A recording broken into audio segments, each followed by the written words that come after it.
Yeah,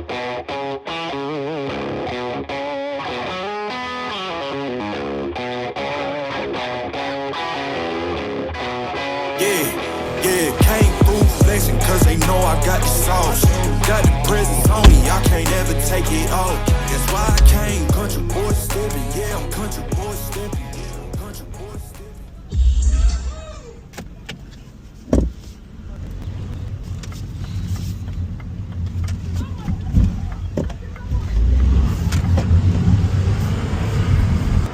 Well, what can I say? What can be a better place for a Mini Cooper Cabrio than the south of France and these roads?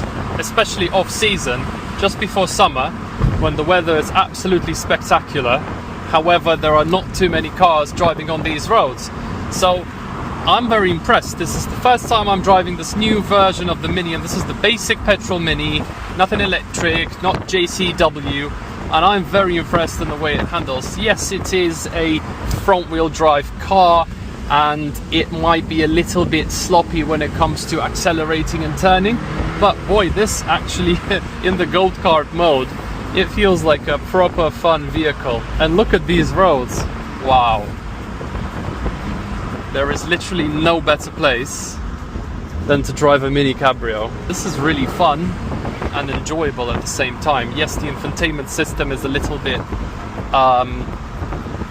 well, not sure what to say about it, but it's there, it exists. We've got Harman Kardon speakers, and obviously it's nicely done in a white color. So actually, I think this is proper south of France, relatively affordable vehicle that I would like to get in the future.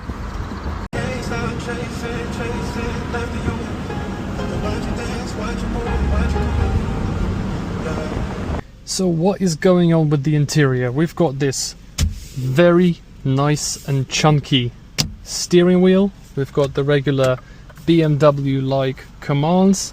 We've got the classic Mini Cooper, almost bezel-less design. When it comes to the actual infotainment, in all honesty, all I care about is Apple CarPlay, and that looks just a bit shit here. I'm sorry, Mini, but you could have done something a little bit more enthusiastic, or at least make it into a circle. It's just sometimes the simple things are so irritating. So, for example, there isn't... Oh, what are you up to? There isn't a physical button for me, or there isn't a dedicated touch button for me to be able to reduce the speed of the fan. So in order for me to do that, I have to go into the fan menu and either increase it or reduce it. And then if I leave it, a few moments later, nothing happens. It is still stuck on this menu where I really don't want to be anymore. So then I have to go into Apple CarPlay, but instead of Waze it shows me Apple Music, so I have to go into Waze again in order to see my navigation. So how many clicks do I have to do just to change the speed of the fan? Come on, guys. It is what it is.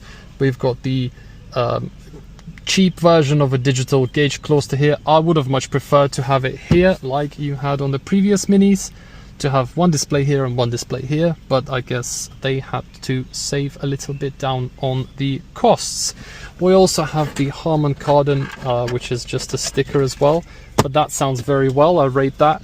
And obviously no roof. 2 seats here with I guess they fall down somehow as well from the boot to put more things in. The quality, it's great, and it's got these really cool kind of features. It's got this is kind of a cool fabric. This is all fabric, but it's a very solid one, very nicely built. And look at that. That's a cool touch. That's a cool touch. Key, ignition, on.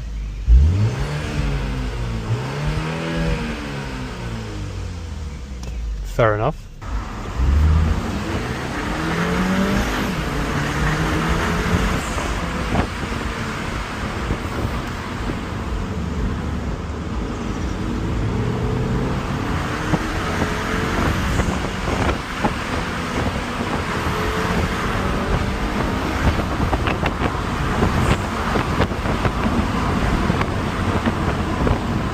And the rest of the car is just great. It's got these little dials. The seating position is lovely. We've got an adjustable steering wheel, which is really what you need. You've got your cruise control.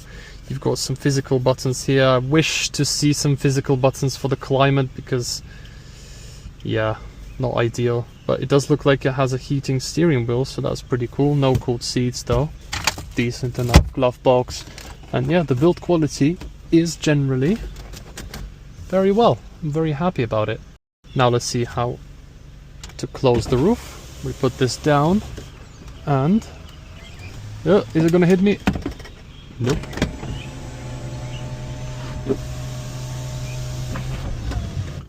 Done. So now let's see how to open the roof.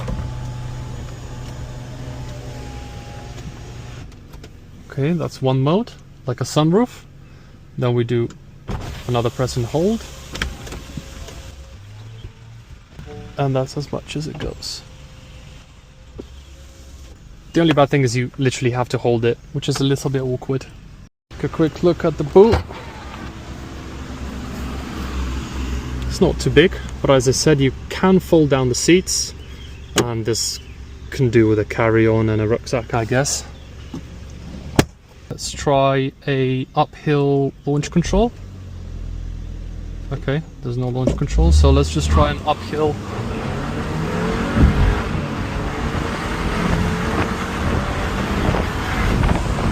Acceleration, very nice. So we've got multiple driving modes that they call experiences here. So the normal one is core, then we've got green, personal, vivid, timeless, and balance. But actually, oh, hello there. But actually what you need is just to go all the way up, and go into go-kart mode, which is basically the sport mode.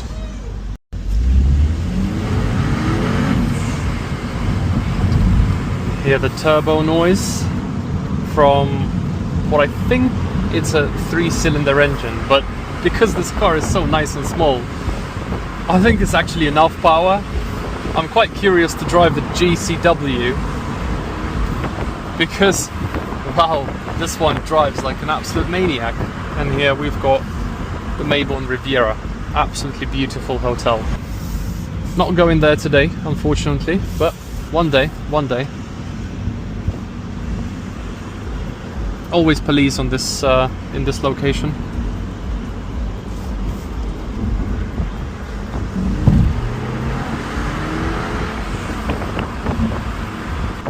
You feel like you're connected with the car because the steering wheel is so huge in comparison to the Porsches and the Audis and even the regular BMWs. The steering wheel is proportionally disproportional to this vehicle, and that what makes it quite fun as well. I know someone who would really like this thick steering wheel.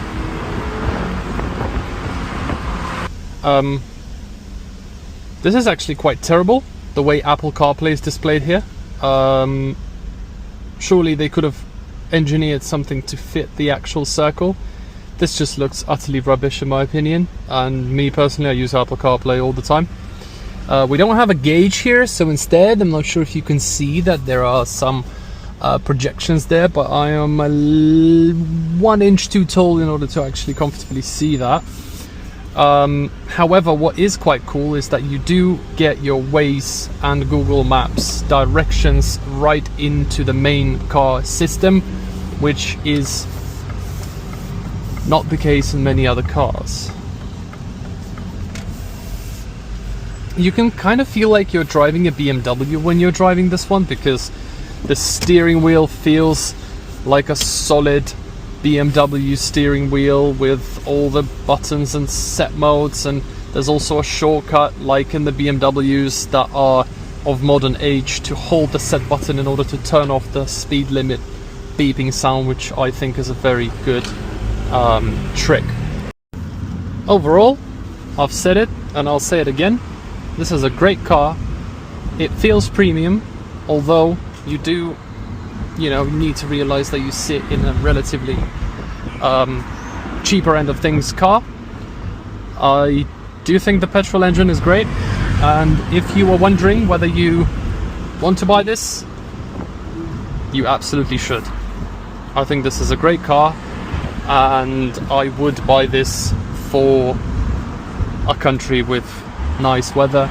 But to be honest, for London as well, with a hard top, I would consider this car as well, because I just think it's a great piece of car for what you pay for it. I mean, realistically, if I've checked out online, if for a JCW you can get one for 35,000 with low miles on it, 2025, this one would probably for 25, maybe less. So for the value you pay, this is a great car. I don't normally say this, but I guess it's been a while since I've driven a Mini Cooper.